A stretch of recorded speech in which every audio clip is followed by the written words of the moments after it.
Somos capazes de reconhecer a grandeza do Senhor para além das coisas que Ele nos dá?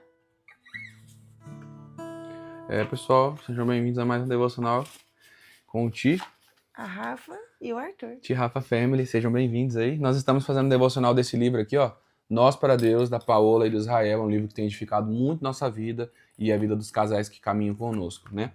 E hoje nós chegamos na terça-feira da segunda semana e a Rafa vai estar lendo aí Gênesis 29, 16. É até o 35, né? Ou é o 29 ou o 30? Eu acho que quando tem o tracinho é contínuo, né? É. Aqui. Eu li ontem até o 30. Você leu do 16 ao 30? Sim. É isso. Ou será que é o capítulo 30, versículo 5? Pode ser também. Tipo, do 16 ao 30 e depois do 30, versículo 5. Acontece que Labão tinha 2 filhas. A mais velha se chamava Lia e a mais moça Raquel. Lia tinha olhos meigos, mas Raquel era bonita de rosto e de corpo. Como Jacó estava apaixonado por Raquel, respondeu: Trabalhei 7 anos para o Senhor a fim de poder casar com Raquel. Labão disse: Eu prefiro dá-la a você em vez de a um estranho. Fique aqui comigo. Assim Jacó trabalhou 7 anos para poder ter Raquel. Mas porque ele amava, esses anos pareceram poucos dias. Quando passaram 7 anos, Jacó disse a Labão: Dê-me a minha mulher. O tempo combinado já passou e eu quero casar com ela. Labão deu uma festa de casamento e convidou toda a gente do lugar. Mas naquela noite, Labão pegou Lia e a entregou a Jacó, e ele teve relações com ela. Labão tinha dado a sua escrava Zilpa Lia para ser escrava dela. Só na manhã seguinte, Jacó descobriu que havia sido a que havia dormido com Lia. Por isso foi reclamar com Labão, e ele disse: Por que o Senhor me fez uma coisa dessas? Eu trabalhei para ficar com Raquel.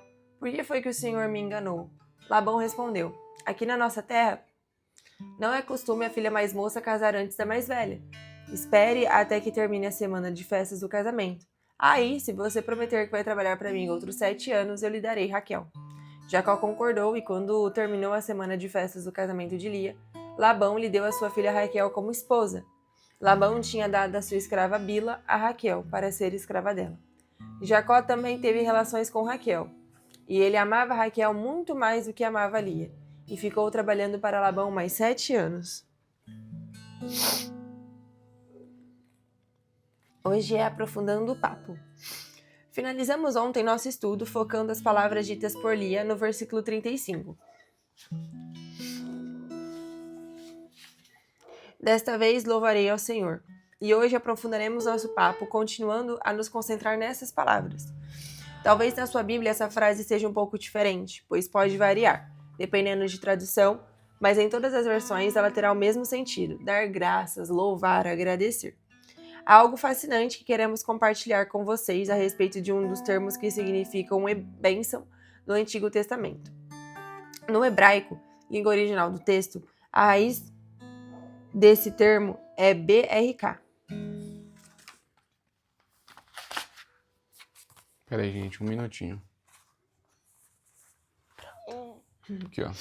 É BRK. Podemos encontrar essa raiz sendo usada em diversos versículos.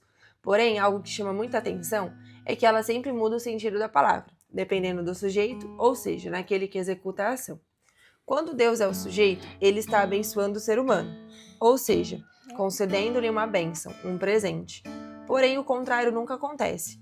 Em todas as vezes que essa palavra aparece, tendo o ser humano como sujeito e Deus como objeto da frase, o humano está bendizendo, louvando a Deus. O ser humano não abençoa a Deus, ele o bendiz.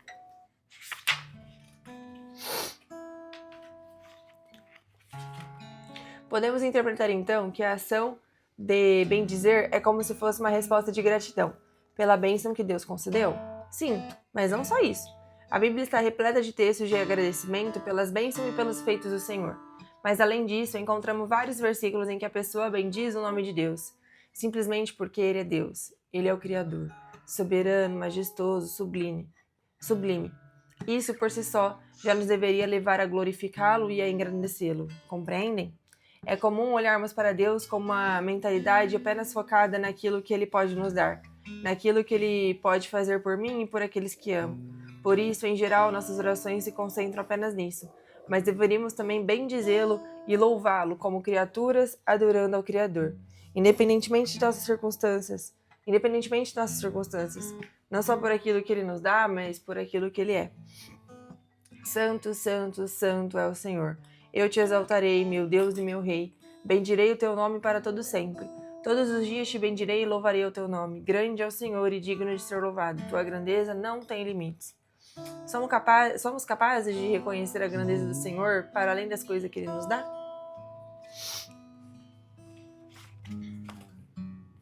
Forte, hein? Pessoal, o despertador tocou aqui. A gente já tinha acordado. Mas, enfim, nós precisamos bendizer o nome do Senhor, nós precisamos louvar o nome do Senhor, nós precisamos demonstrar tudo isso, né? Igual a Rafa disse, Deus não nos abençoa, né? Nós não abençoamos a Deus, né? Ele que nos abençoa.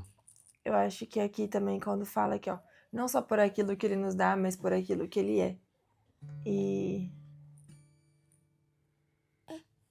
é comum olharmos para Deus como uma mentalidade apenas focada naquilo que Ele pode nos dar, naquilo que Ele pode fazer por mim e por aqueles que amo.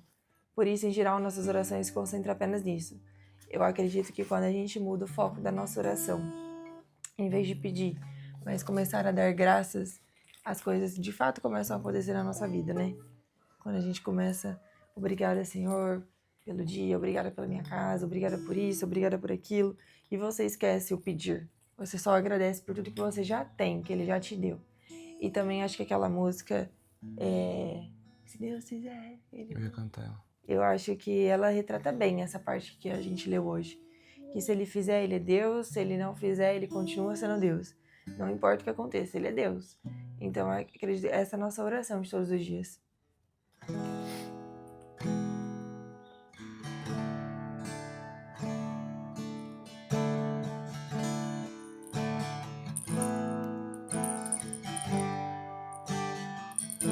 Se Deus fizer, Ele é Deus. Se não fizer, Ele é Deus. Se a porta abrir, Ele é Deus. Mas se fechar, continua sendo Deus. Se a doença vier, Ele é Deus. Se curado eu for, Ele é Deus. Se tudo der certo, Ele é Deus. Mas se não der, continua sendo Deus. Eu não adoro pelo que Ele faz, eu adoro pelo que Ele é. Haja o que houver, sempre será Deus. Eu não adoro pelo que Ele faz, eu adoro pelo que Ele é. Haja o que houver, sempre será Deus. Gente, eu acho que essa música já fala por si só. Eu acredito, hoje de manhã eu compartilhei um devocional com o grupo de louvor na igreja também. E eu falei um pouco a respeito de Abraão, Isaac, né? Da oferta que Abraão fez. E eu falei um pouco sobre isso, que quando o Senhor Ele nos dá, na verdade Ele não está nos abençoando, Ele está nos provando. Quando Ele tira, que Ele nos abençoa. Porque é onde Ele movimenta o nosso coração, né? É verdade. É onde Ele vê... Até porque quando Ele te dá, Ele sabe que você vai devolver pra Ele. Na verdade, que você tem que devolver pra Ele, né? Então é literalmente aquilo assim, antes de dar uma benção grande pra essa pessoa, deixa eu ver se o coração dela tá preparado. É verdade. Então muitas vezes o que vem na sua mão nem sempre é pão, às vezes é semente. Né? E muitas vezes a gente tem desperdiçado, né, a oportunidade de crescer, a gente tem, ai, Deus me deu isso, eu não posso perder, e a gente acaba enterrando, como aquela parábola dos talentos. E no final das contas, aquele servo que não produziu mais frutos, ele foi chamado de servo mau e negligente, e ainda perdeu os frutos e deu para perdeu o talento, né, a moeda, enfim, perdeu aquilo que Deus confiou na mão dele, e foi entregue àquele que mais tinha, aquele que mais multiplicou, aquele que mais prosperou. Então, se você, né, não é esse assunto, mas se a sua família, se você quer uma família próspera, em todos os sentidos, próspera em saúde, próspera em dinheiro, próspera em, enfim, tudo que vocês forem fazer no seu trabalho, no seu ministério, vocês precisam entender que prosperidade não é ter muito, é ter sempre, sabe? E a presença do Senhor nos basta. uma vida na presença de Deus nos basta, sabe? O pouco com Deus é muito, o muito sem Deus é nada. Então que você reflita nisso nessa manhã. Eu tenho certeza que nós temos que amar mais o abençoador do que a bênção, porque nós sabemos que o abençoador ele é bom, sua misericórdia dura para sempre. Eu bem sei os planos que eu tenho para vós, né? Planos de bem, não de mal, para dar o fim que desejais. Então, assim, ele já sabe o que nós precisamos, mas ele está preparando o nosso coração. Amém. O nosso carro já é do Arthur, É. mas ele ainda não tem a capacidade, ele não é capaz ainda de dirigir.